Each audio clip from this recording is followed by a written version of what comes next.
Rasululloh dedilar, bugun kim ro'za tutdi? Abu Bakr Siddiq radhiyallohu anhu men ro'za tutdim dedilar. Rasululloh dedilar, bugun kim bir janozaga ishtirok etdi? Abu Bakr Siddiq radhiyallohu anhu men janozaga ishtirok etdim dedilar. Payg'ambarimiz bugun kim bir miskinga taom berdi? Abu Bakr Siddiq radhiyallohu anhu men bir miskinga taom berdim dedilar. Shunda payg'ambarimiz kim bir bemorning holidan xabar oldi?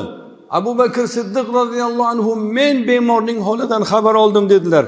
Shunda Rasululloh sallallohu alayhi vasallam aytdilarki, kimda bu xislatlar jam bo'lsa, jannatga kiribdi dedilar Rasululloh sallallohu alayhi vasallam. Shu dunyoning o'zida payg'ambarimiz Muhammad Mustafa sallallohu alayhi vasallam Abu Bakr Siddiq radhiyallohu anhuga jannatni bashoratini beryaptilar.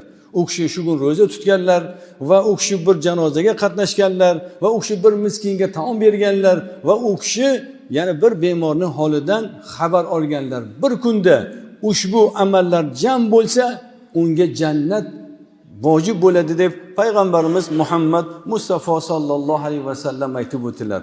Ushbu 4 ta xislatga agar e'tibor beradigan bo'lsangiz, bittasi ro'za ibodat, qolgan 3 tasi insonlarni shod etadigan, xursand etadigan xislatdir.